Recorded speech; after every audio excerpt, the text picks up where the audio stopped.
All right, guys. Well, welcome to the webinar today with Elevate Communication. I'm here with Jeremy, who's our communication executive and also a digital storyteller. And we are excited to bring some ideas on creative hacks, content hacks that will get your digital content noticed in 2021. Jeremy, welcome. Thank you. Pleasure to be here, and I'm pretty excited to kick off some of these hacks and enlighten everyone as to how they can make the most out of 2021. So we're going to go over the current content landscape. I'm sure there's a lot of questions around what's going on right now with the media and the recent events around Facebook as well. We'll cover some key areas and things to consider when it comes to engaging with stakeholders. We'll look at some content hacks with some really interesting case studies, and then we'll open it up for some questions at the end of the webinar as well. So let's start off with the current content landscape. And Jeremy, we talked a little bit about it being so confusing right now with the current changes. Let's start off with what is your viewpoint with what's happening with Facebook and the media at this point? Well, it's certainly the biggest news in the industry at the moment.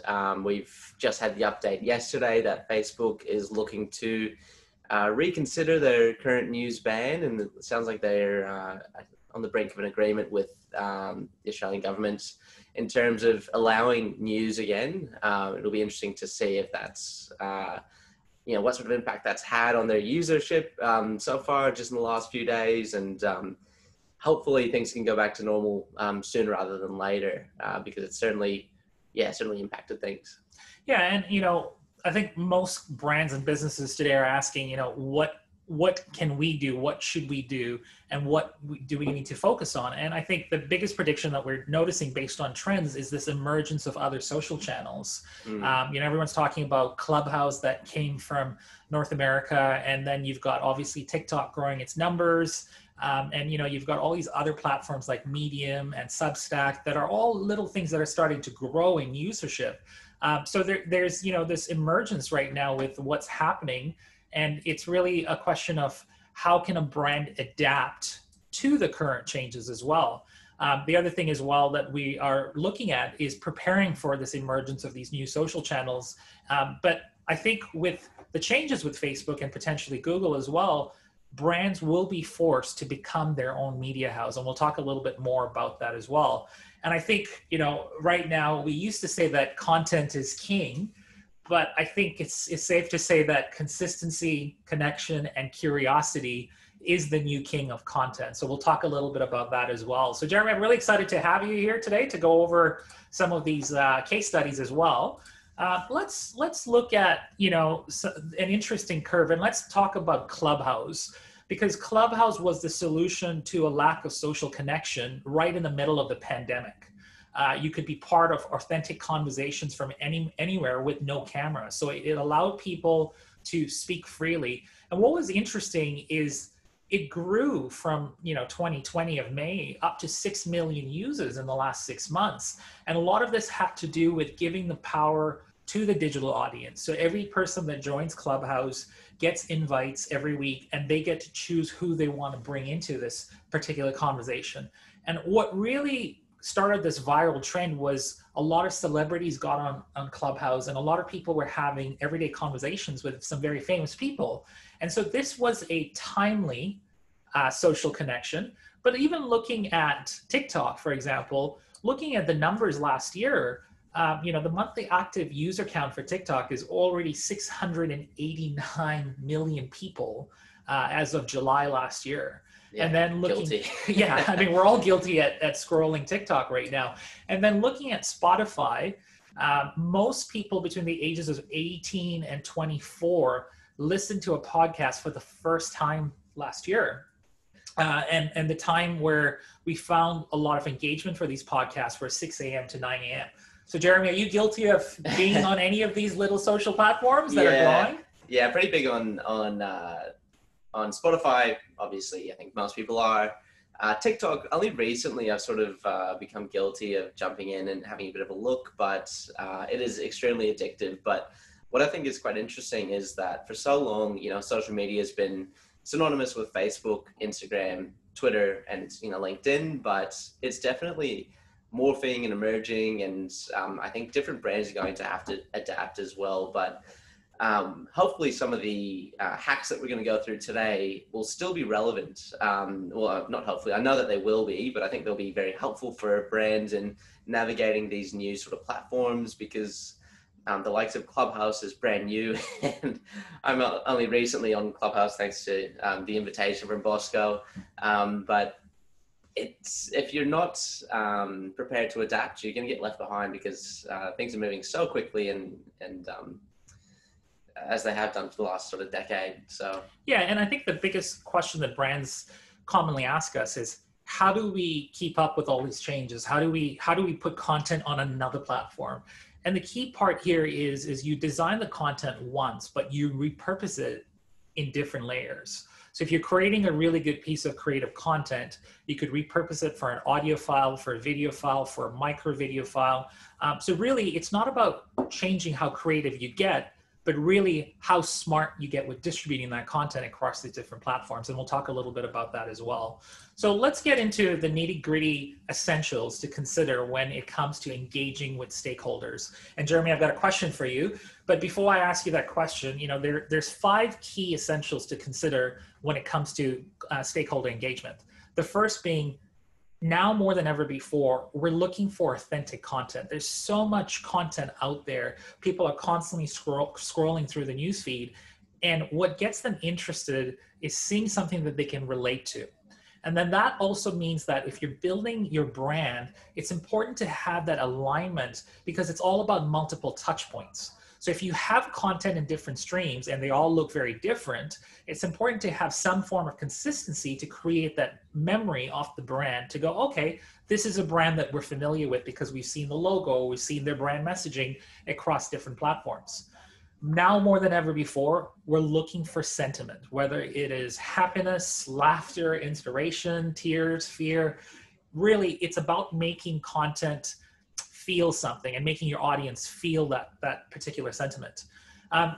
Utility-based content is still an important focus when it comes to content. Looking at the statistics from the pandemic, a lot of how-to videos were watched in the pandemic last year as well, Jeremy. And I remember we were sharing this piece of content about how people are looking to upsell their own skill sets, to get to know a little bit more about different things, and they had a lot more time on their hands. So how-to videos were a pretty common theme when it came to content last year, on top of binge watching Netflix and Amazon and everything else. I think social media or different sort of content streams really went from just being a bit of a dopamine hit in between your work day or your busy schedule, to people had so much more time on their hands, so they wanted something that was a bit more useful. So I think that utility-based content has really grown to become one of the these are all important, but one of the most important, one of these essentials. And then also sometimes the content gods are in our favor, where they give us amazing content, and we'll talk about user-generated content. We actually leveraged on user-generated content as well, and we'll talk a little bit about that as well, as far as content that is topical, that's existing, that people already recognize, and how a brand can sort of jump on that bandwagon as well. But before we move on, Jeremy, my question to you is, looking at these 5 essentials, what do you think is the one essential that most brands struggle with as a storyteller today? Well, I touched on utility based, but I think authenticity is, for me, it's the most important, because we're all experts, I think, whether you work in the industry or not, you're all sort of experts in terms of consuming the marketing content or advertising content. And we know what is authentic and what isn't, and we're pretty good at cluing into what is a bit shallow or fake or hollow. Right. And we immediately disregard that sort of content. So I think striking that fine line between entertainment and something that's still authentic is the most essential. All right. So the sweet spot for you is authenticity. Yeah. So let's get into some hacks, and let's get into some case studies as well. And let's start off with aligning a brand message. And what we've done is we've come up with 6 hacks that we want to share with you. Some are international, some are for our own clients, some are local. And for each of these hacks, we're going to ask you a question. And that question really is something we'd like you to ponder and really reflect on.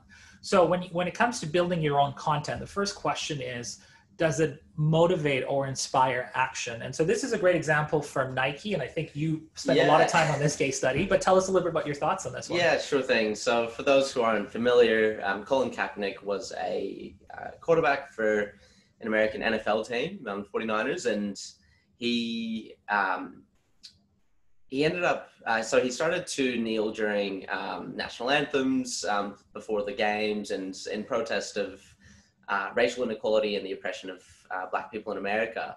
And he was met with not a lot of support from fans, but also team owners. So he ended up losing his position. No other teams would take him up to play him, give him a contract. And so he quickly became this icon in terms of African-American rights. And Nike identified this. So in professional sports, especially in the United States, so many of the players are African-American. And so he really was an icon for the whole industry, really. They then created this entire advertising and marketing campaign to back him when there weren't too many people that really were. But what happened was this aligned with their brand in terms of the believing in something, whether that's in yourself and being able to, I guess, succeed in the face of adversity. And if you haven't seen the ad for this campaign, it gives me goosebumps every single time. It's, I think, a really special ad. And I'm not the biggest Nike fan or even, a huge Kaepernick fan, but I still find it pretty moving. And that's what happens sometimes when you can find that alignment between a brand and an icon or, an ambassador. They're pretty hard to come by. But when done properly, you really can reap the rewards from it. Yeah, and I think the key part here is that Nike was a pioneer, and they were sort of able to envision the future. Back in the day, when a player was kneeling during the national anthem, it was considered almost a sign of disrespect. But now most sporting events in the world have this acknowledgement. If you look at the English Premier League in soccer, all games start with all players kneeling before they start off and kick off the game. So the key element here is to really consider what your message is, and to really consider who are some potential brand ambassadors that you could partner with to inspire that action. But it really requires you to take some bold action. And that's what Nike and brands like Red Bull do, is they pioneer what's coming up, what's an important message to the audience, and then they find a way to align with it. The next one is an internal case study that we wanted to showcase. And it's one of our delightful clients, MacForce Australia. They're in the recruiting mining sector. They're a sort of a boutique agency that specializes in personnel placement. And when we had the luxury of actually working with them on their communication strategy. And at the time, it was a brand that was evolving. And so we basically started to create a lot of different collateral material with similar branding, whether it was colors, messaging, taglines, revamping their logo. So we created this really uniform utility of content that had the same look and feel. And we were able to repurpose this content across marketing collateral, communication documents, social media, digital advertising, digital collateral. And so when you're building out content, it's really about making sure that it's easy to understand, it's easy to recognize, and also just a really creative flair to build that brand consistency. Now, one of the amazing things about MacForce is that they've got so many winning milestones in these last few months, and we've had the pleasure of seeing so many big clients come on for them. A lot of content has brought in a lot of candidate placement in the recruiting side of things, and there's a lot more coming up in the pipeline. But the question that you've got to ask yourself is, when was the last time you looked at your content? When was the last time you updated the content? And a lot of brands are so busy focusing on today that they're not thinking about the future, or not even thinking about what content already exists on their website. And we know this going through our own brand transformation last month, or in November, that our branding brought about so many new leads and so many conversations. And every brand goes through a cycle of changing their branding at least once every year or two as well. So Jeremy, working with brand transformation in your side of things, what have you noticed that most brands should be doing, and what is the one struggle that they have when it comes to brand consistency?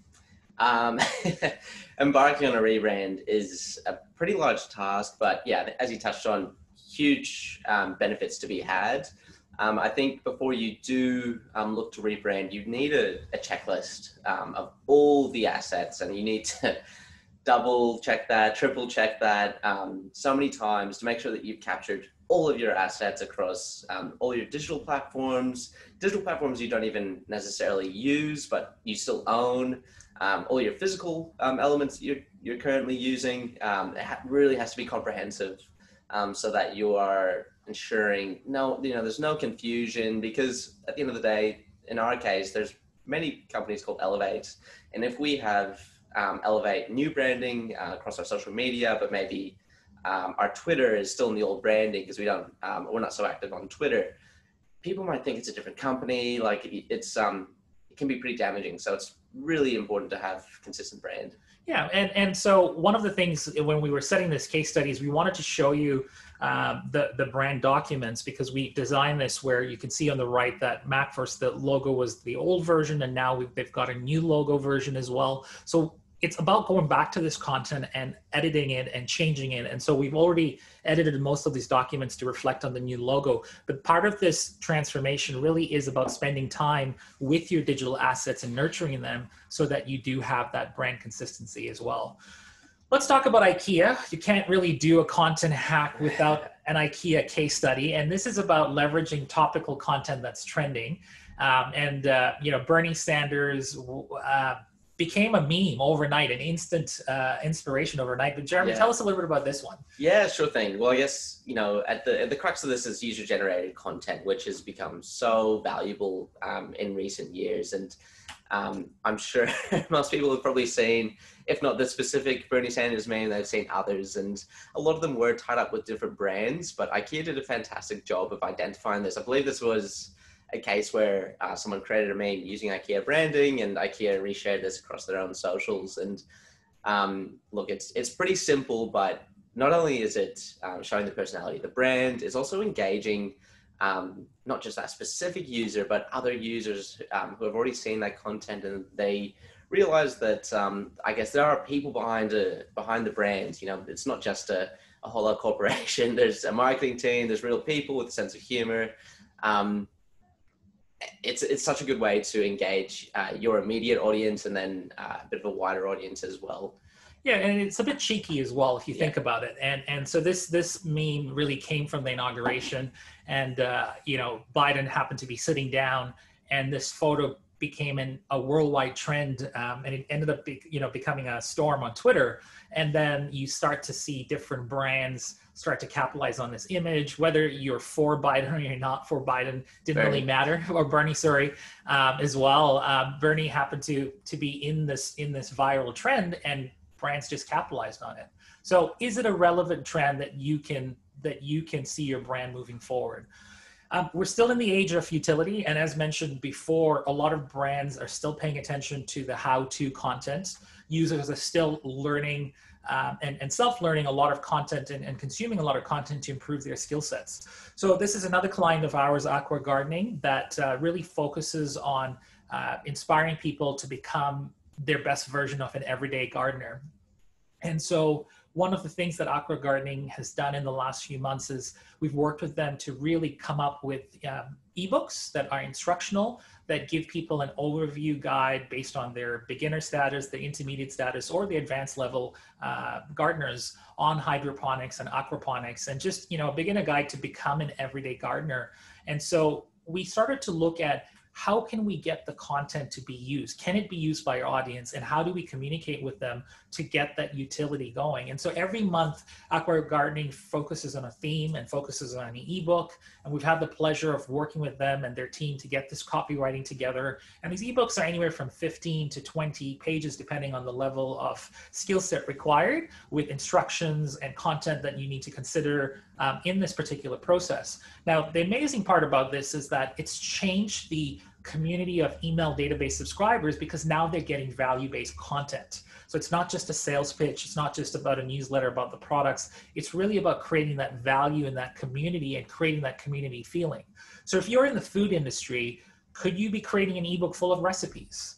If you're in the home design industry, could you be having tips on home design that could be an ebook? It's really asking yourself, how does your audience consume content? and how can they take that content and refer to your brand when it comes to inspiration and ideas. The key part here is starting with value.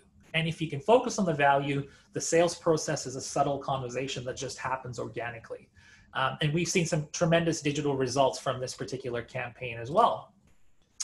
So let's talk a little bit about triggering an emotion, and this is one of our other beloved clients, Jeremy. Yeah, Sunny Queen. So not that different actually in terms of it. It shares a bit of the utility-based resources, this particular campaign, in that Sunny Queen shared a series of recipes for different dishes, but the way that those recipes were shared was quite unique. So earlier this year, we worked with Sunny Queen to come up with this media campaign where obviously everybody is, if not in lockdown, they're at least bound to their own countries. Pretty hard to travel internationally at this point in time, and tied it up with Valentine's Day and the idea that you could take your loved one or your significant other on a bit of a trip around the world and in a series of romantic dishes. So I think that each of these dishes were tied up with different romantic cities, such as Venice and I think Aspen, and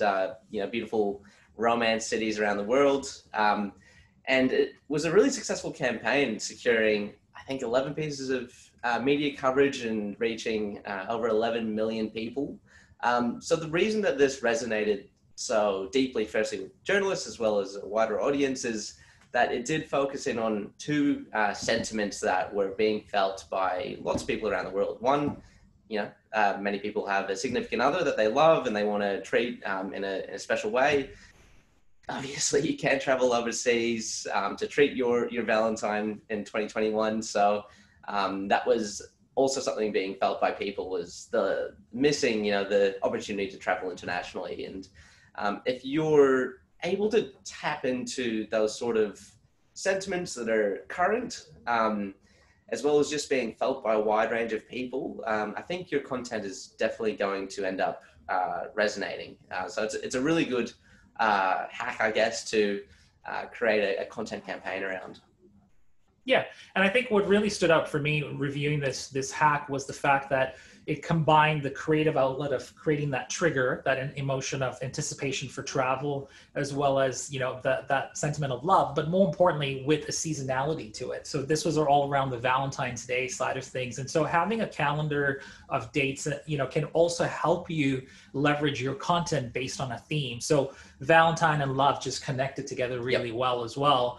And so I think, having creative ideas flowing and brainstorming, which is a common question that we get as well when it comes to brainstorming, is bringing people together, whether it's within your team, whether it's working with your agencies or working with your partners, and really having that collaborative brainstorm is so important and key to design your content. And most marketing departments are struggling with time, so that they really put brainstorming as, sort of a nice to have.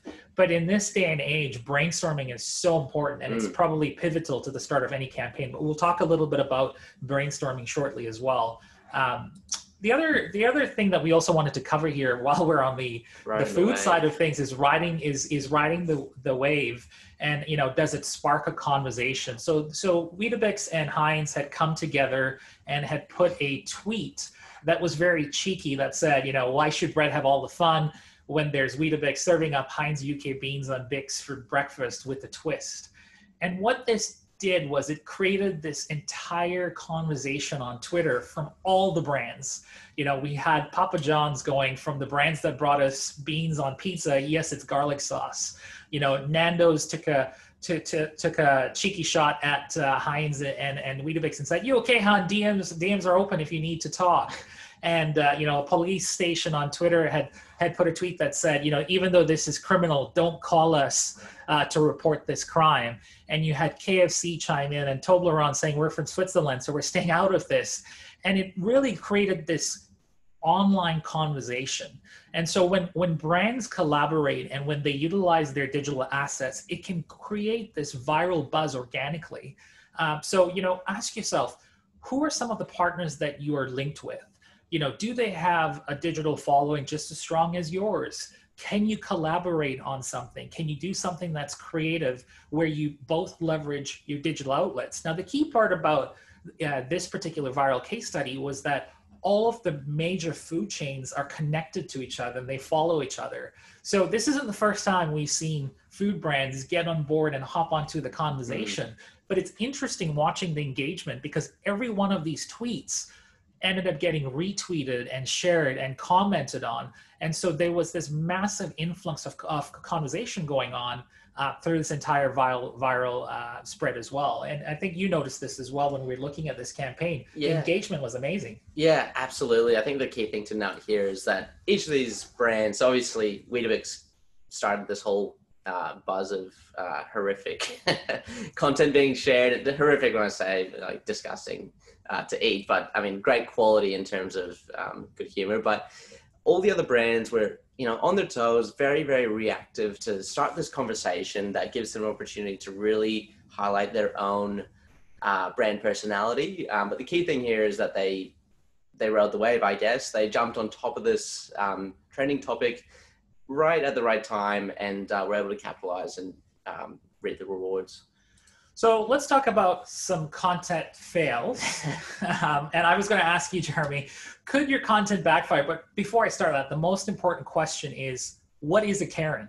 Okay, so in this case, I'm sure many people are familiar with Karens. They're typically a middle-aged lady who loves to speak to the manager. They are typically quite entitled. This is just sort of a bit of a meme that's turned into a weird stereotype that obviously if you're called Karen, you don't necessarily have any of these characteristics, but Karen's copped a lot of flack around about this time last year, especially with COVID's really firing up in various countries. I think a few videos went viral of Karens not wanting to wear masks in stores.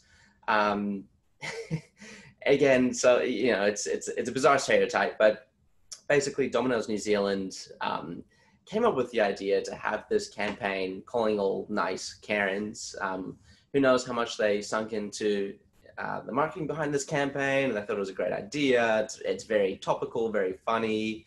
They went ahead and offered free pizzas to anyone called Karen. They were able to redeem a free pizza, and they didn't foresee the backlash that they ended up being met with.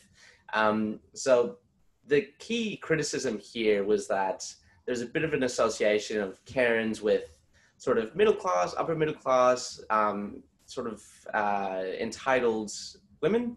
And the criticism was that, why are these people being offered pizzas when there's so many other people in need, whether it be frontline workers or even those who are unemployed or homeless? Why are they not being offered these free pizzas? Why is it the Karens? And so there was mass backlash, and Domino's had to drop the campaign. And I think people saw through, coming back to, you know, that essential of being authentic. They saw that this was not very authentic. They're clearly just trying to jump on a bandwagon here, and they paid the price for it. So make sure that whichever hack you choose to go with, it needs to be the right fit. So review those essentials and make sure that you've thought about your campaign from every angle, because there's always going to be someone with a different take that could sink your ship, unfortunately. So yeah, be careful. It's about tailored messaging, and it's about knowing your audience as well and being prepared to ask that question. Can your content backfire, and are you prepared for it as well? So, you know, I think in the history of my career, I've always been asked, you know, how do you become viral? And I always give this answer, which is, don't plan to be viral, plan to be awesome. And that in turn will make your content engage better. So when it comes to creating great content hacks, the 3 tips we can give you is, let your content be call to action based, inviting people to take action, whether it's a digital call to action or even an in-person call to action. That call to action doesn't have to be buy your product or buy your service. There's all sorts of different calls to action you can include, such as, you know, aqua gardening, and trying to encourage people to actually use products that they maybe already own. Yeah. And then create the interest, because at the end of the day, there's so much content out there. So it's really going back to the drawing board and seeing what creates that engagement. But more importantly, collaborating on innovation allows you to design creativity as well. And many brands struggle with this because they just can't make the time. The most, common question we get is, how can I get creative ideas flowing if I'm stuck for ideas? Collaborate with people, bring people together, look at what's out there, get inspiration, talk to people, share your ideas, and that collaboration will lead to beautiful things. So we wanted to leave you with a few questions to set you up for success. And Jeremy, I'm going to ask you that same question, which is, what is the most important question here? But this is a reflection that we'd like all our audiences to listen to and sort of dig in deeply and see which ones really resonates with them. And we'd be happy for you to contact us and reach out to us to tell us about your ideas as well, or tell us where you're struggling. But the questions are you playing it safe? Is there room for more innovation in your group? Do you collaborate on ideas enough? Can you plan for the future, or are you constantly just focusing on what's ahead of you right now? Or can there be more resources allocated to your ideas? Now, Jeremy, looking at these questions, what do you feel is the most important question that everyone should be asking themselves today? Well, I'm going to break the rules and go with two. I think the number one is, are you playing it safe? I think so many brands get caught up with maintaining their image without realizing that there's an opportunity to build your brand personality, because personalities resonate with people so much more than just a corporation. And the second one for me is, do you collaborate on ideas enough? Because I guarantee every single one of these campaigns, including the ones that we've worked on internally, they started with collaboration, whether that be a conversation between two people or a wider group. No one can come up with these ideas on their own without bouncing the crappy ideas off with each other first before they can come to that one golden idea. Right. So you have to collaborate and work with your team members and other people around you as well.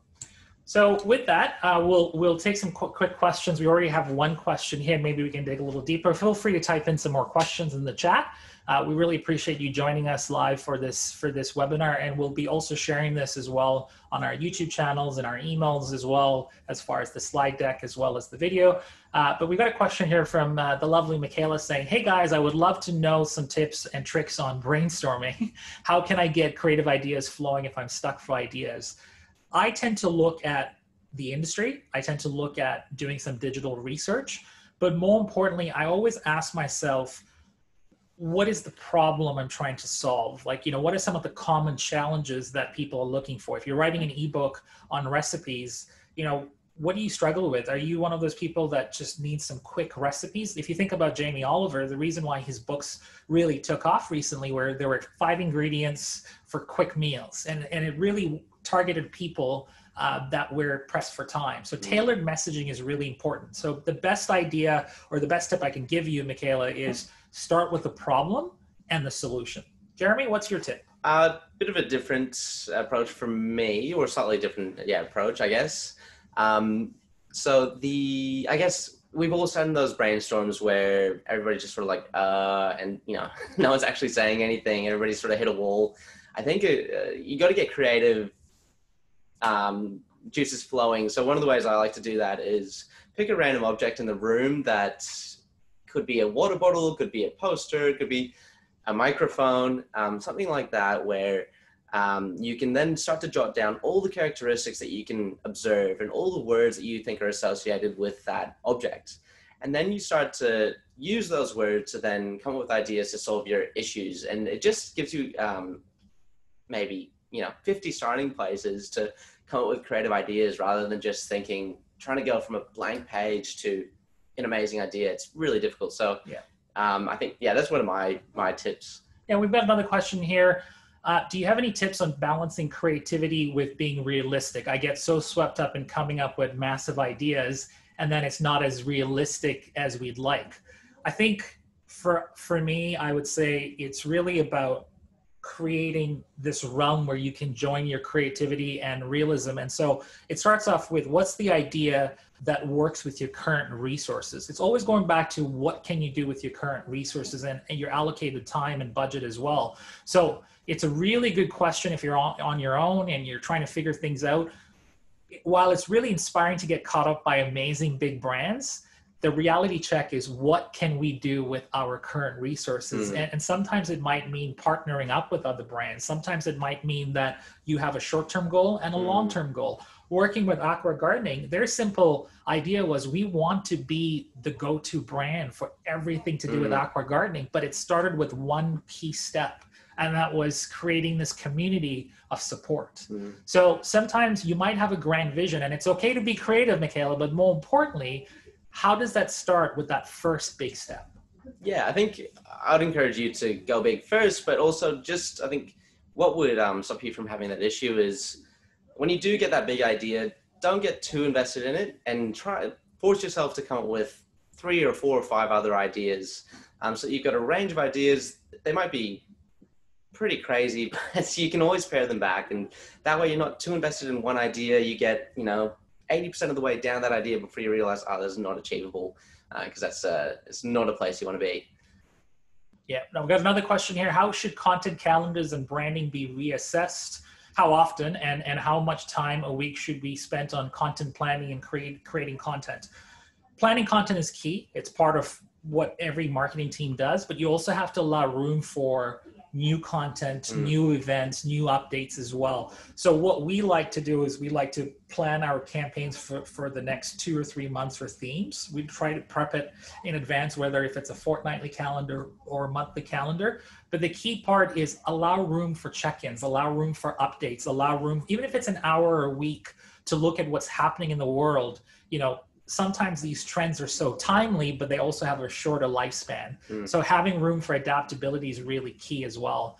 Got another question here. How do you find the balance between a professional corporate brand identity and creativity? It's a bit of a tough one, but I think coming back to that Nike example, it's not, Nike is able to be maybe a bit more creative than a healthcare brand, but the key thing to take out of that one is, it wasn't an extravagant insight or alignment between those two brands. It was quite genuine, wholesome.